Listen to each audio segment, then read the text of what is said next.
semuanya, izin memperkenalkan diri, saya Aulia Maharani dengan NPM 2411080198. Saya mahasiswa dari UIN Raden Intan Lampung, Fakultas Tarbiyah, Prodi Bimbingan Konseling Pendidikan Islam. Di sini saya akan membuat video dari mata kuliah Islam dan Lingkungan Hidup.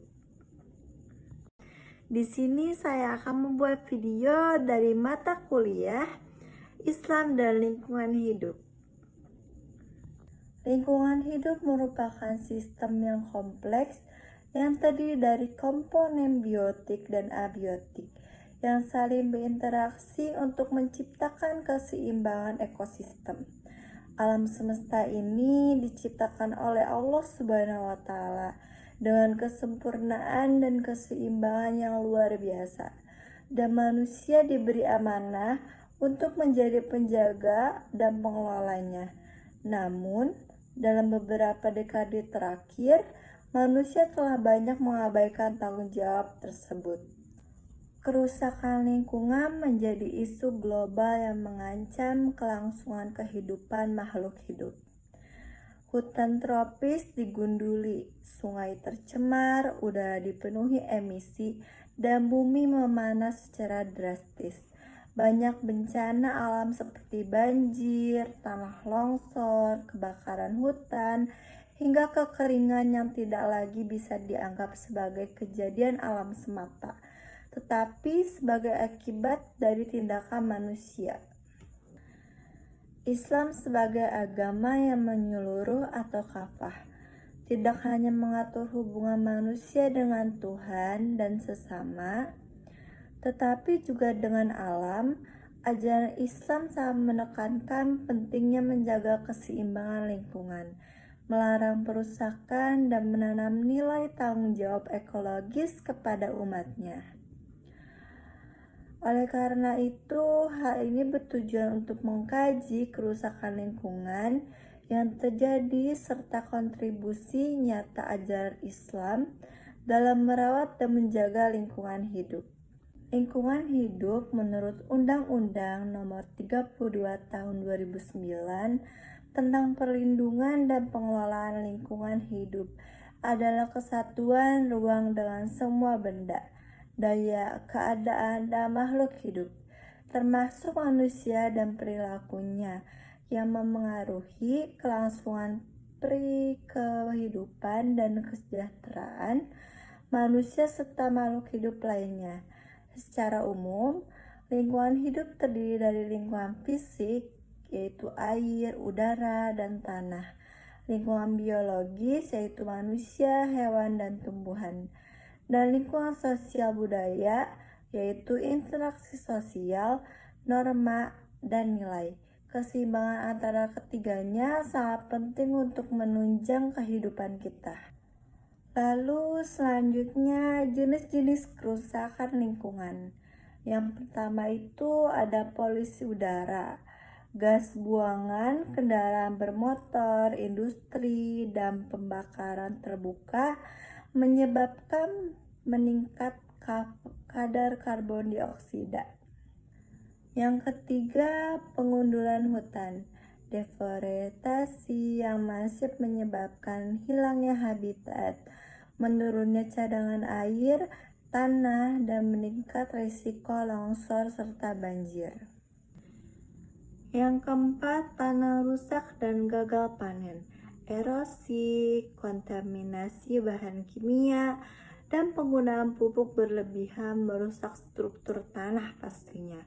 Yang kelima, kepunahan spesies. Banyak ya sekarang tuh spesies tumbuhan dan hewan kehilangan habitat dan terancam punah. Karena apa? Karena eksploitasi berlebihan. Yang keenam yaitu perubahan iklim. Kenaikan suhu bumi atau bisa disebut global warming akibat efek rumah kaca menyebabkan gangguan musim dan bencana hidrometeorologi.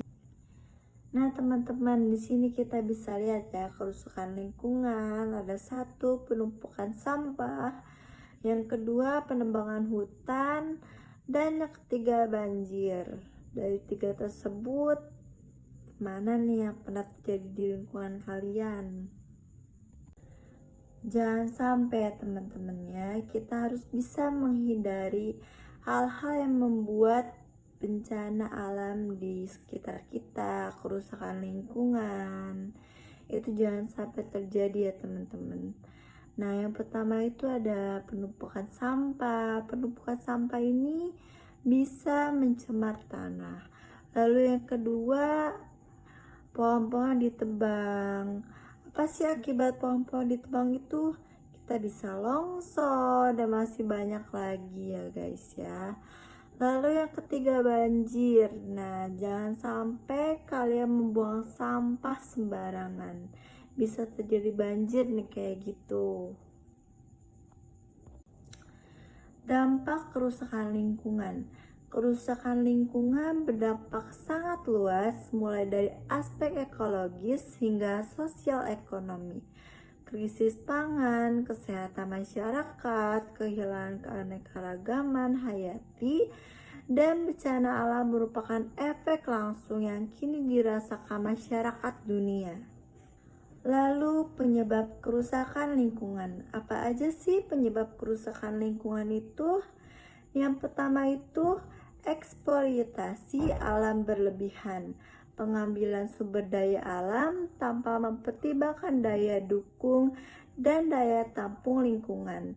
Lalu yang kedua, perilaku konsumtif dan gaya hidup modern. Konsumsi berlebih dan budaya buang sampah sembarangan. Lalu yang ketiga, kebijakan ekonomi yang tidak ramah lingkungan. Pembangunan yang mengabaikan prinsip berkelanjutan. Dan yang keempat, minimnya kesadaran lingkungan.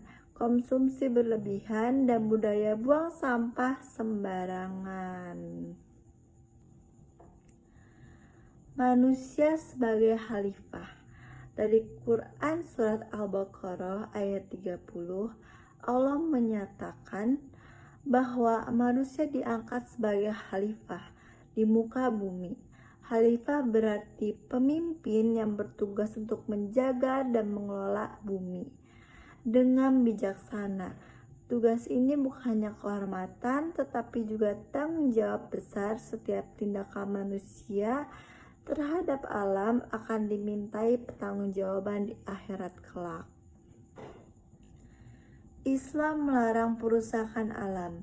Islam mengecam segala bentuk merusak atau disebut fasad terhadap bumi, ada di Quran Surat Al-A'raf ayat 56.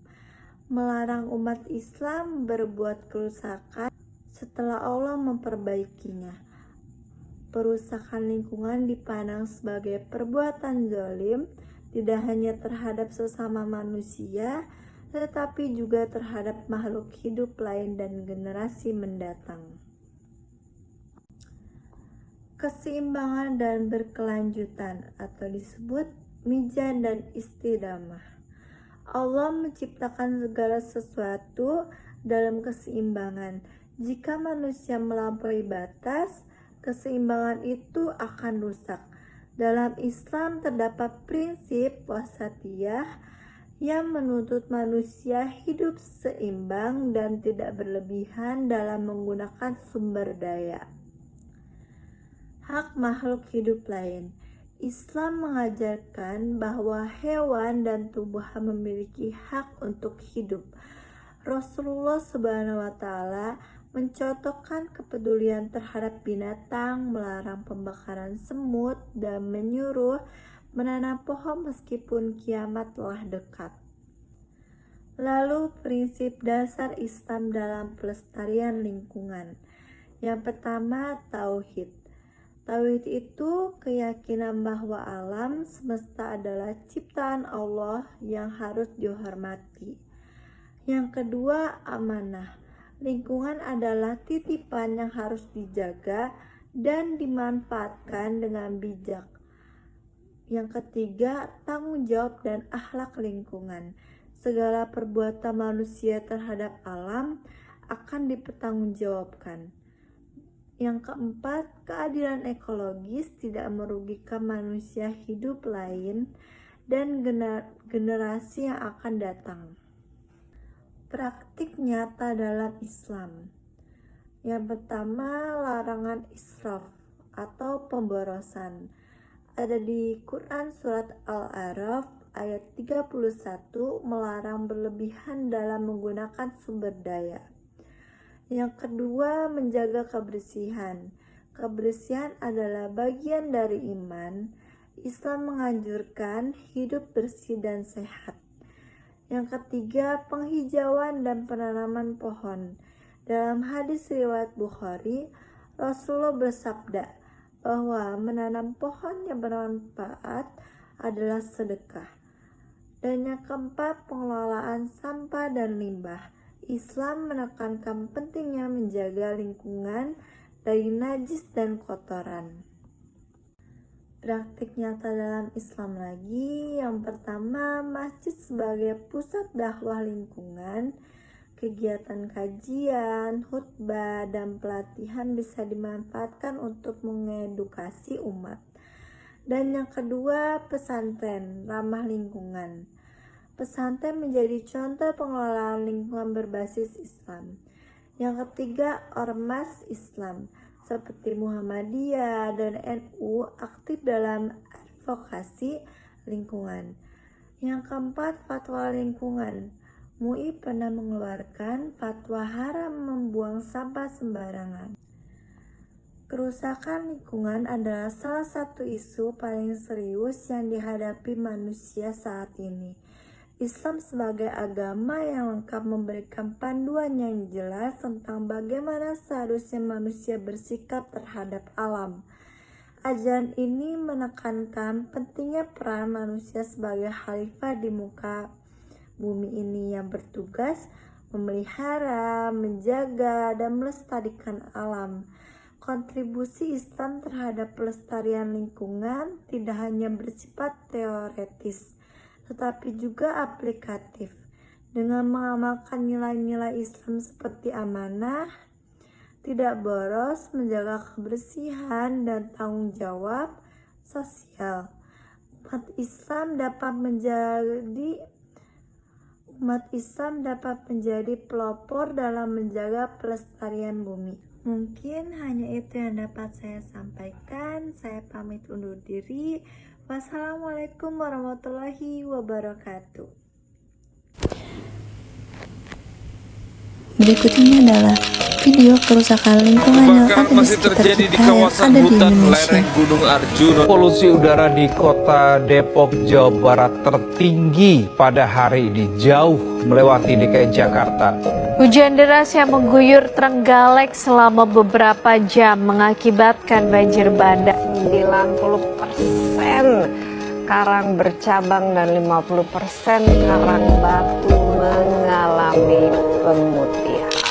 Puluhan rumah di Purwakarta, Jawa Barat rusak usai diterjang banjir, lumpur, dan material longsor. Pantai itu tadi serbu sampah kiriman, ini giliran Pantai Salur dan Pantai